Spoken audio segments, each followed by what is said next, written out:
introduce Climate Reality's new president and CEO, Ken Berlin. Ken has devoted his career to leadership on environment, energy, and climate change issues. He is a trusted advisor to business, nonprofits, and federal and state governments, and has also been recognized as one of the top climate change attorneys in the world. He has extensive expertise on international environmental issues, ranging from clean energy to...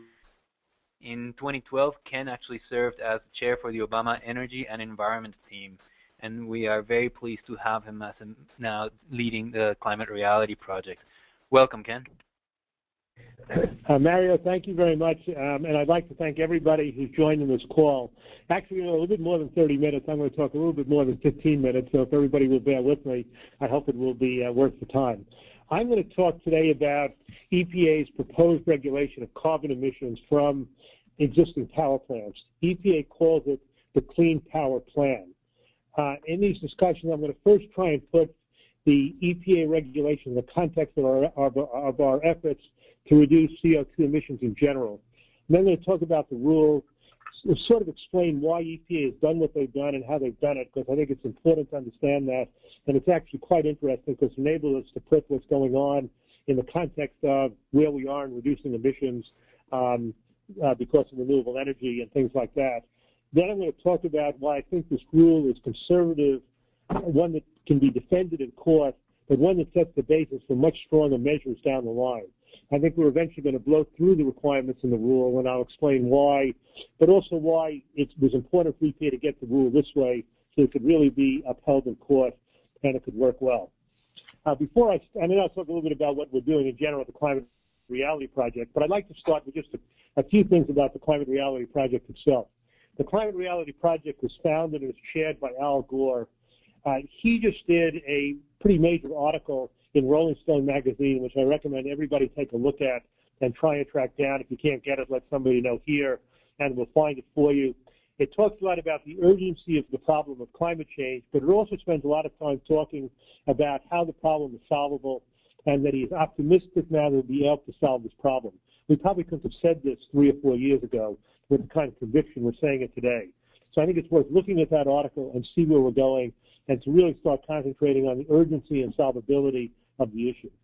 We exist, the Climate Reality Project, to forge support for solving the climate crisis. And we do this in a number of ways. The first thing we do is we train what we call climate reality leaders. We have 3-day training sessions. We trained about 6,500 people around the world. We have 5 sessions that we're planning between now and the end of 2015, 2 in the United States and 3 outside the United States. We hope to reach close to 10,000 climate leaders by the end of next year. Then, of course, we work with climate leaders. And I think you'll be seeing over the next few months more and more programs from us that ask for your involvement to try and get you involved in this, to try and make use of our climate leaders, one of which, of course, is our effort to support the EPA regulation, which I'll talk about today. We also employ cutting-edge grassroots and communications engagement strategies. We have cutting-edge policy analysis, and we do our work throughout the world. And at the end, I'll talk a little bit about what I think is an exciting new program on supporting the international climate negotiations, and in that talk about actually why this EPA regulation is very important to the United States position in these negotiations, and another critical reason why we should support the negotiations. I won't spend any time really talking about the science of climate change or even the urgency of climate change. I just want to say 2 things very quickly. You'll be hearing people saying, well, this is not urgent, we can put it off, we don't have to rush on this. The fact is that since even back in 2009, it was very clear that this is an urgent issue. In 2009, there was a joint statement of the National Academies of Science from the G8 nations plus 5 other nations saying the need for urgent action to address climate change is now indisputable. That evidence is much stronger now. There have been many studies published recently, a lot of which have got a lot of publicity and which you've probably seen. One other point I want to make about this is that, again, you'll hear people say, well, the science is not really decided, there's a lot of dispute.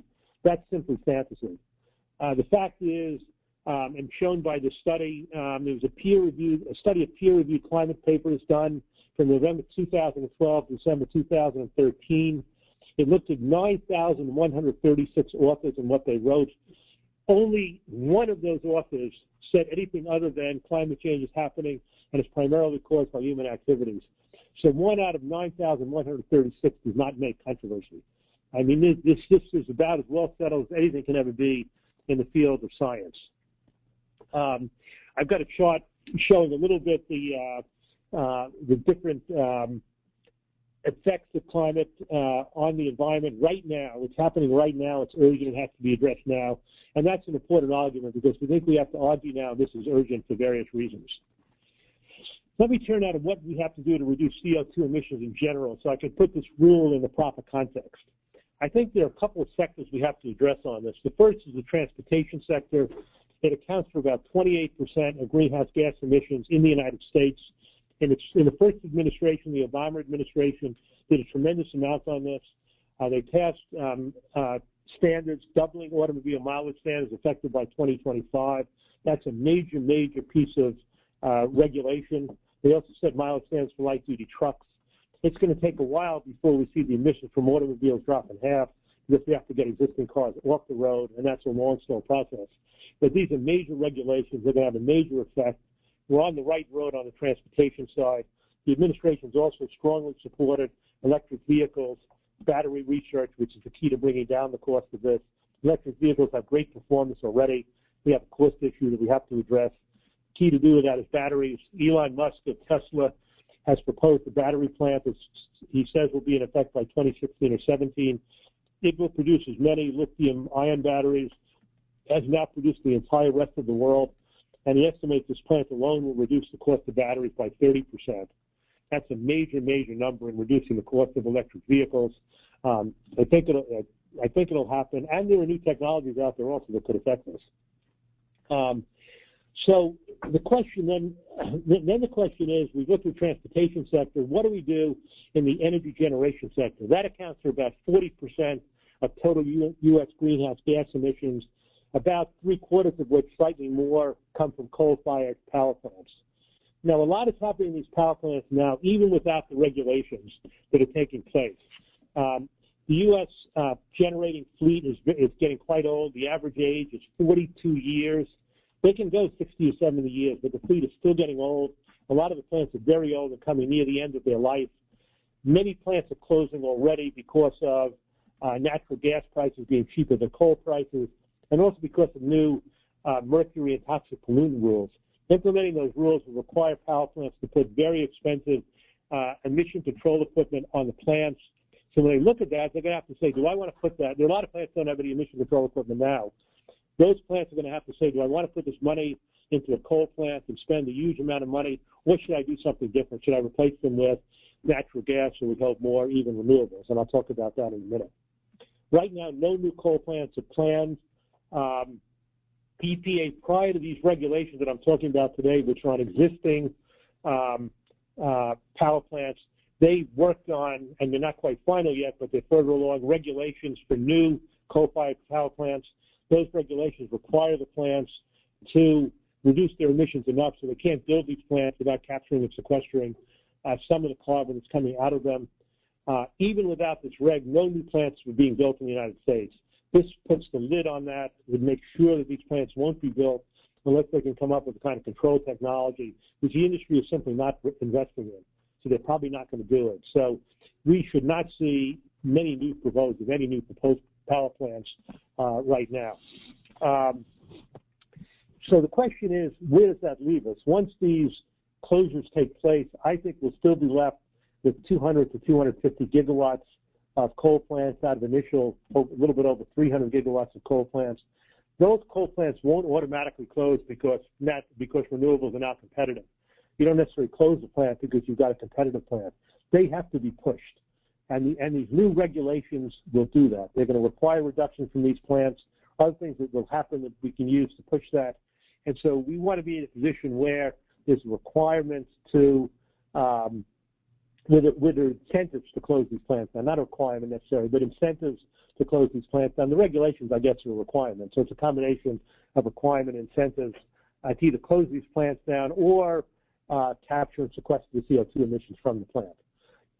Either one of those can happen. The Clean Power Rule is required, and a carbon tax would be an incentive if it came in place, as I'll talk in a minute. Now, so we've got 28% of emissions from transportation, 40% from energy generation. There are a couple of key sectors I want to talk about today. Agricultural emissions are about 10% of emissions. Emissions in homes and commercial buildings from things like natural gas in your home or home heating oil are another 10%. Around the world, deforestation is a critical issue, and reforestation is a critical issue. There are other greenhouse gases like methane. There are short-term pollutants that trap heat in the atmosphere, like black carbon, that aren't greenhouse gases that can be reduced. So you've got to do all of these things for this to work. But without question, the most important thing to do is reduce emissions from coal-based fire plants.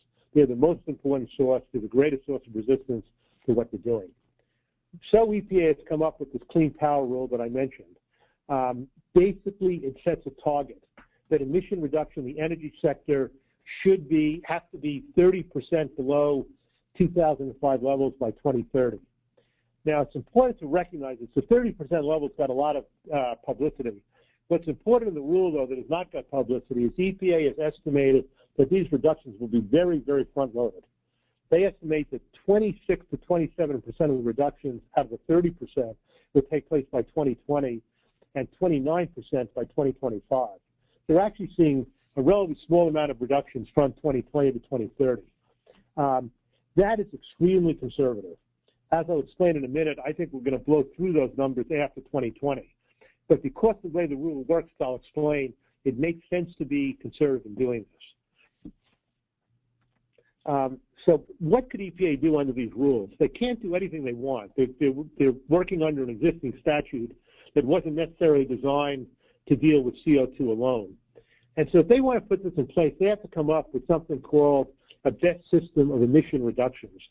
And essentially what it requires is the most effective emission reduction measures that are demonstratable, that have been adequately demonstrated and which are achievable.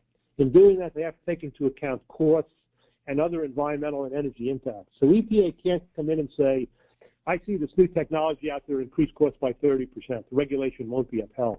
They've got to back up what they're doing. They've got to show it's cost effective and that it works. And that's one reason it pays to be conservative in these regulations now, because these regulations will, as I'll say in a minute, be heavily challenged in court. Another important factor is these regulations will be implemented by states. The way it works is EPA sets the standard, and the state then comes up with the program that does it. And I'll explain how that works. Each state under the EPA regulations will have different requirements really based on their ability to meet emission reduction targets using the standards I just talked about.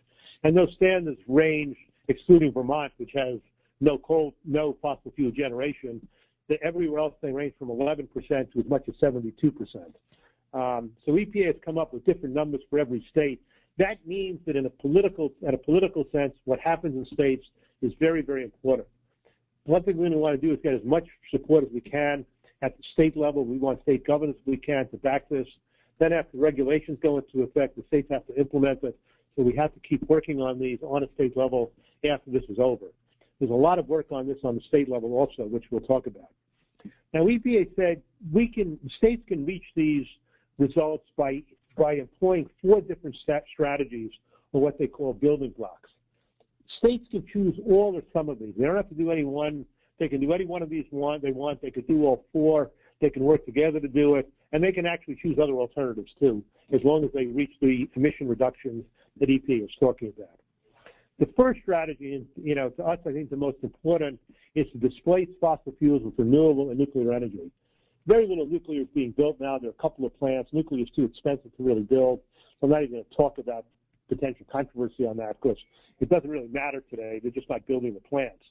But EPA then assumed that states can achieve a 13% reduction by displacing fossil fuels with renewables by 2030. I think this number is extremely conservative, but I think it can be defended in court very well, and even that number will be challenged.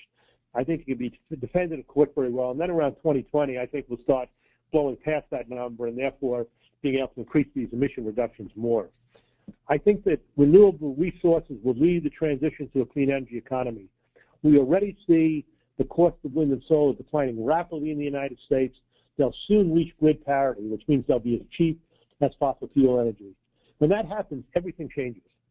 All the arguments against this transition to a green energy economy start falling away. It doesn't hurt U.S. businesses. Energy is just as cheap. It doesn't hurt the economy. We're still creating lots of jobs with it. We will be able to say that with renewable energy, we'll have eventually say cheaper, cleaner, and more reliable energy that benefits the economy, is cost competitive, and creates jobs. That'll be a very powerful argument when we can make it, and we're very close. I think we're only a few years away. We begin to start seeing the shift in politics I think we need to come up with even stronger regulations down the line. What a tax on carbon would do, it would enable parity earlier because it would push up the price from existing fossil fuels. And as I said, it'll end the unfair advantages that fossil fuel plants have because they don't take this into account. They should be taxed on this. And it will encourage these plants to close down, as I said, an important factor. So carbon tax is still very important, even if renewable energy achieves parity on its own without the carbon tax being in place. So we still strongly back a carbon tax. If you look at this chart just very briefly, this is the cost of solar PV on residential. You see the line goes straight down. PV modules have fallen 80% since 2008, 20% in 2012 alone. So the trend downward is striking. On wind turbines, we have the same thing, not quite as much, 29% since 2008, but wind had a much smaller deficit to make up in its cost compared to solar PV, so it's moving down the line. Battery costs are also coming down very substantially. We do need to develop batteries if we want to have renewables act completely on their own. I'm going to skip this chart.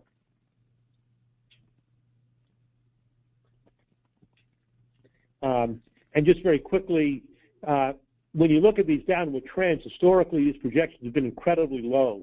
They have not really matched reality.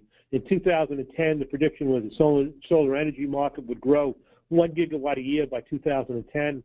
The reality was it was exceeded by 17 times in 2010. In 2013, it was exceeded by 39 times. And this year it will be exceeded by 55 times on a worldwide basis. A striking example that these projections are way too low. The same thing is true of wind. The estimate has turned out to be 10 times too low, the 2000 estimate by 2013. So these are going way ahead of the projections on the decline. They're coming down on a straight line. The second strategy that's being utilized by EPA, so the first is more renewable energy. The second is increased utilization of natural gas. So what EPA did in these regs, and again, it's important to understand, it said, we think you can take existing natural gas plants, not new plants, but existing plants, and plants that are under construction but not yet finished, and we can actually use those plants more. Right now, most of them are underutilized. They're really what they call peaker plants. A lot of them, they're turned on when there's not enough energy from coal plants. So EPA says just by increasing the utilization of these plants, they say to 70%, you can have 50% more generation from natural gas plants. So they're not talking about any new natural gas plants. Now, obviously, it's very conservative because there will be new natural gas plants. So, again, they've got a conservative argument. We would like, of course, as much renewables as possible and as little natural gas as possible. We would like the role of natural gas to be the role that it has now with carbon, which is it just fills in the gap. It's not the primary source. So if you've got intermittent energy and you need to fill a gap because the sun's not out or the wind's not blowing, you can fill that with natural gas. But the renewables will be the primary source. That's our goal on this. That's going to happen as we get more and more batteries. There'll be less and less need for gas to fill that gap. So we're there. So from the standpoint of legality of the rules, this is very, very powerful and an argument and one that's easily defended in court. The third argument is increased energy efficiency in coal-fired plants. The problem with relying on that alone is it sharps the emissions reduction potential. EPA estimates that a 6% reduction was possible. The industry, of course, argues that that's all that should be required, that we should not have to look outside the power plants under this. We think this is a system of emission reductions. We can look inside and outside the power plant. I think there's very strong legal support for that. It'll be challenged. You never know with court, but we think there's a very strong argument this approach works. Still, obviously, like to have the reduction on plants that are open to 6%. And finally, they talk about energy efficiency. Again, they're being very conservative, predicting a 0.7% reduction by 2030. McKinsey did a report a year or two ago that said we could have a 23% reduction in emissions by 2020, more than twice as much as EPA is saying by 2030. And they said also that would save $1.2 trillion for people if they do that. So the question is, why didn't EPA do more than that? One, again, it's conservative, but there's a difference between energy efficiency potential and what's likely to happen.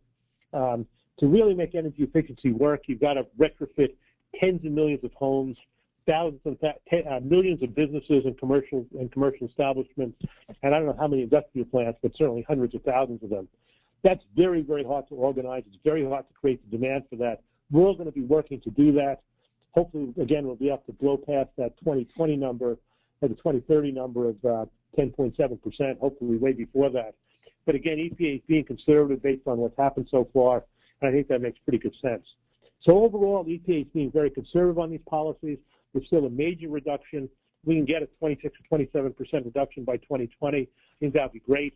By 2020, the standards that the rule has to meet, that it's cost effective, will be much more easily met by 2020 than it is today. It'll be clearer by then. So I think by then we'll be ready, hopefully, to strengthen these rules. And the fact that we have a rule there will be a very strong plus. So I think overall, it's a very powerful set of rules. The fight won't be easy. We're going to see attack ads. We're going to see lots of misinformation. There are climate deniers to win.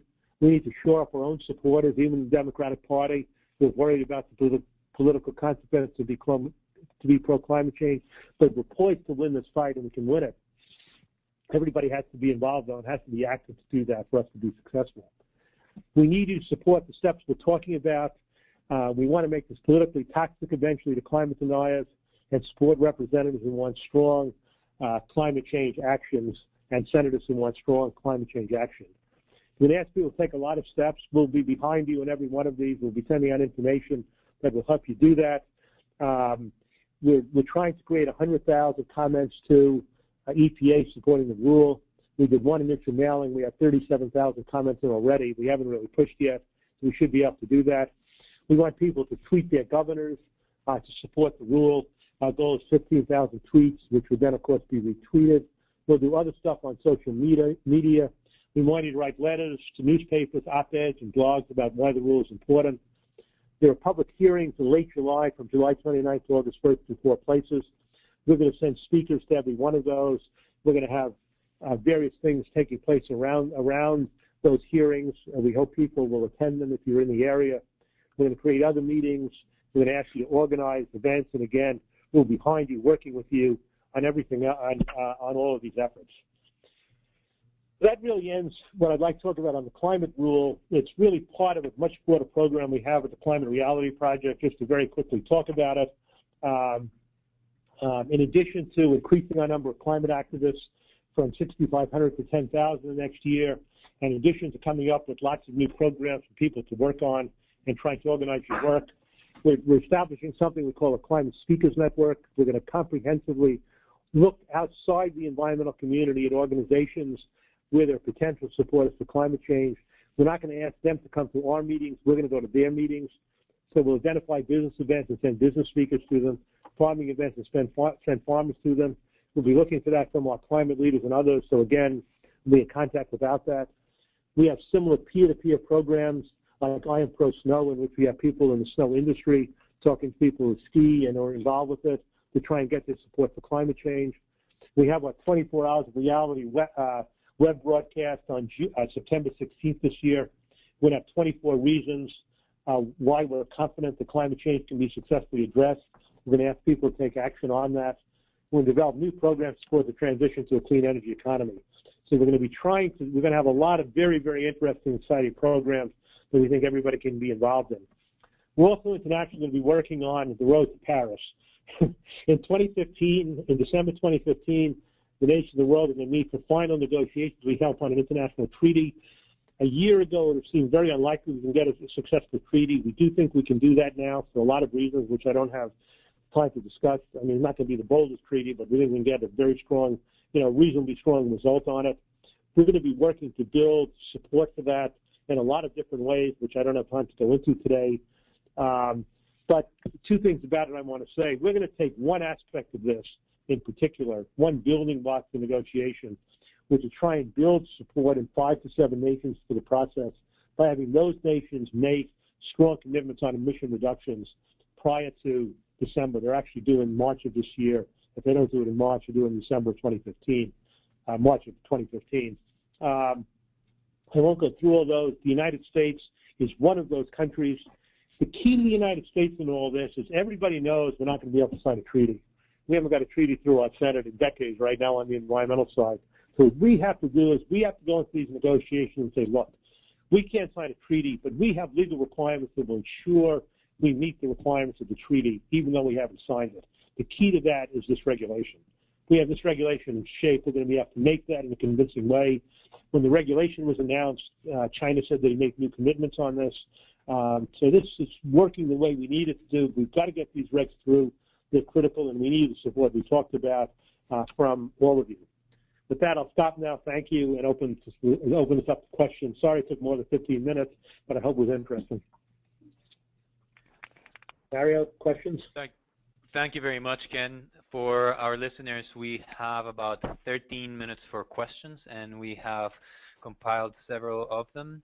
Ken, the first question that we have is, how are we working with the United Nations and other global organizations to lower carbon emissions globally? Well, as I said, we have the international program we're talking about. We've actually been asked specifically by the United Nations to work on this. There's a summit taking place of world leaders on September 23rd in New York. There's a lot going on around that summit. Al Gore is going to speak at the summit. He's going to be one of the speakers. We're doing various things. One of the things we're doing that's kind of interesting as sort of the kickoff for our work going on the road to Paris is we're setting up a website. We're going to be asking young people 13 to 18 to submit videos. We're going to compile those into a 2-minute video. We're going to bring winners. We're going to have a competition. We'll bring the winners to New York. One of the winners we expect will then present the video at the summit along with the world leaders. And we think that, will be the start off to our campaign. We're thinking about, as I said, a campaign in 5 to 7 nations. We're going to do a major social media effort around those campaigns. We're working on a very major effort on that with a bunch of media companies from around the world and our own media people. We're going to set on-the-ground efforts in every single one of the countries with our climate leaders, working with organizations in the country. We have climate branch managers in virtually all the countries we're dealing with. They'll work with their counterparts. It won't be done, obviously, from the United States outside the U.S., but we'll play a very, very active role in doing that. So we've got a very, very strong set of programs designed to help. It's very carefully targeted. We picked out one key part of it, getting strong support from these 5 to 7 nations. We think if they have that, that's a key building block for negotiation. It's not everything. A lot of other things have to happen. We think that's a key building block that we can have an influence on.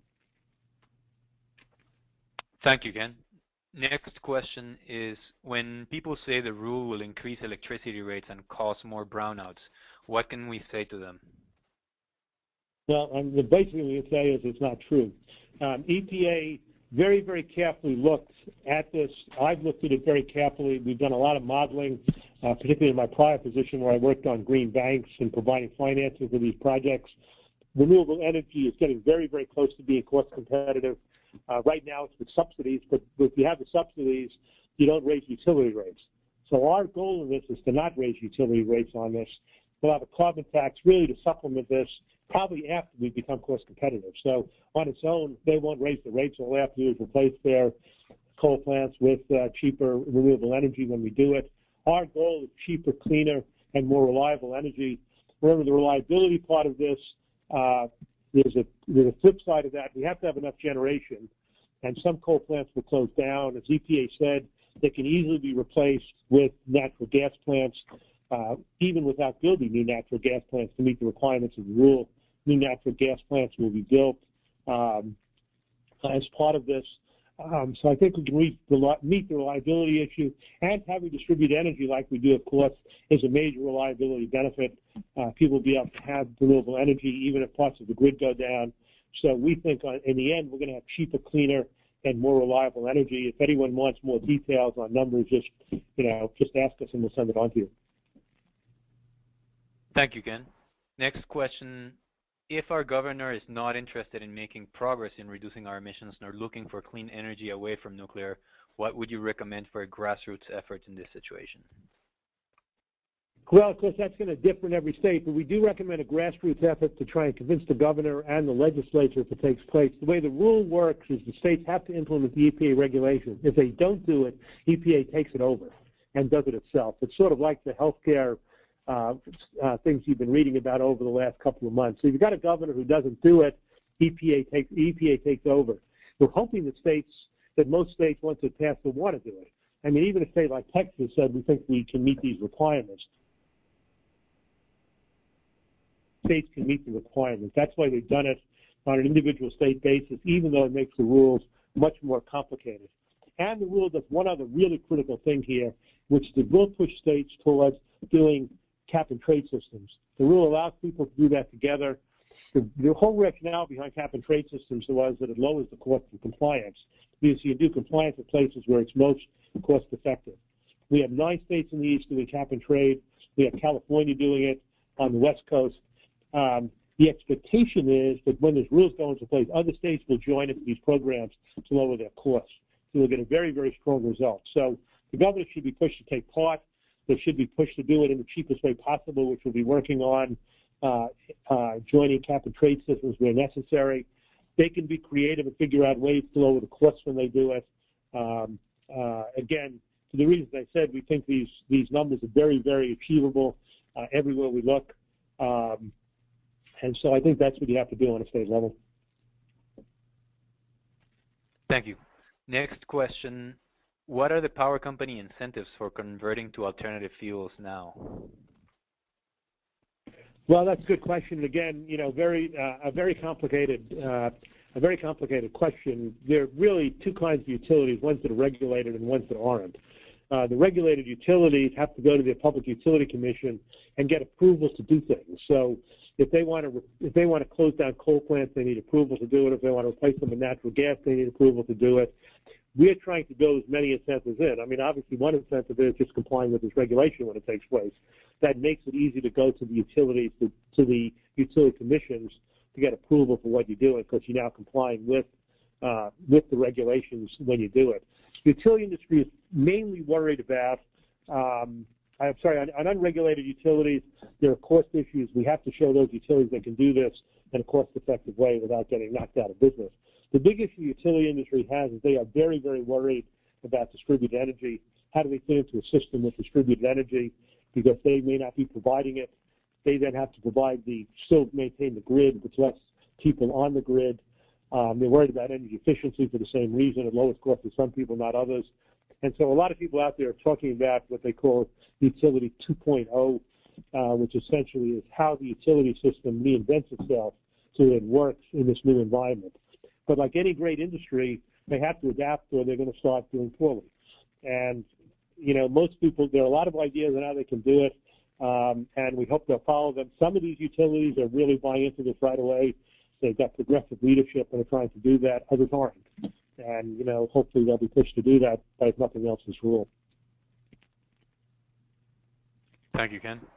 Next question. How will the EPA give states power in the transition toward the Clean Power Plan? I'm sorry, could you repeat that? I apologize. How will the EPA give states power in the transition towards the Clean Power Plan? Well, I mean, the states have full power under this regulation. What EPA does, it tells them the amount of emission reduction requirements that they have to make. Then the states can do it by following any of these 4 strategies. Any other strategy they can come up and work with, they can band together in states and do regional cap and trade systems. So they've got a tremendous amount of power under this to do this right, and we hope the states will grasp it and use it. If they don't, again, it will return back to EPA. Thank you. Next question. What are the primary challenges the rule will face in the states besides opposition from the fossil fuel industry? Well, the first question that's going to come up is that the way the rule works, I should have said this, is there's a comment period now which runs until October 16th. A lot of states can come in with comments asking EPA to change the rule, to make it weaker or stronger for other people and weaker for them. I mean, there are all kinds of things that states may say on this. So one thing we all have to do is make sure that the rule remains strong as it takes place. Be particularly an issue that the Republicans gain control of the Senate, and the Democrats have to start negotiating with themselves for support of the rule. So the first thing we need to do is make sure that we have strong support for that within a state. Then, the opposition from states is going to be, it could be, a lot of states could be very ideological. They're just going to say, we don't want to do this. And, again, EPA has the ultimate power to take over a plan and do this themselves in the state. So if we get the rule through as a requirement of the state, let's take a state like North Dakota, which actually has a fair amount of renewable energy. They have the lowest emission reduction requirement in the country at 11%. They don't want to do it, EPA will do it. But the EPA set it up in a way where we hope that they will want to do it. Because it makes sense. They can do the renewables to meet the requirements. EPA looks very carefully at what each state does. That, in a way, makes the rule vulnerable because each state will look at it individually. But if it can hold up, it will make the rules much stronger and much more easily implementable. Thank you, Ken. Next question. How does the outcome of the EPA ruling predict public support for significant climate legislation ahead, and how can national leaders across health, business, faith, and education play a role in using their influence to set the stage for legislative success? Well, if I can start with the flip side of that, the purpose of our Climate Speakers Network is, in fact, to really start reaching out to these individual communities. It's our view, and I think behavioral research shows that people change their minds on issues like this and become committed on issues like this through peer-to-peer contact, through speaking to their friends, through speaking to their colleagues in industry. We can't necessarily expect a business person to go to a National Audubon Society meeting, but we can go to those meetings with business people and say, here's the way this works. Right now we have about 70% of the country says they believe that climate change should be addressed. But the number of people who are taking action on it is very, very low. Only 1% of the country says the most important issue we face. We have to push that number up. And one way we're trying to do is to reach out to these leaders, the leaders in the business community, the faith-based community, send speakers to them. The people who come to these meetings are still the activists in their own communities. Hopefully they'll go out and speak to people also. So we think it's very important to go to these communities, to go to the business communities. We're going to try and do that. We're going to work with everybody else in the environmental community to do that. And hopefully that will have an impact. I think the U.S. business community, a large number of companies are now committing themselves to deal with climate change. We think it's one of the reasons when Al Gore speaks, it's one of the reasons he says he's optimistic that we'll be able to address these issues successfully. We have to keep working on that. We have to have these business people go out and also talk about it with their friends and say, look, I'm a business person. I think we got to address this. Or I'm a farmer, and here's what's happening. We have to address this. That's the kind of thing we're going to do. Every climate leader who's been trained by us should be able to do that, either events we organize or on their own. We're not relying you to do it only on your own. If you can, that's great. We'll also have events. Try and set up events that you can go to.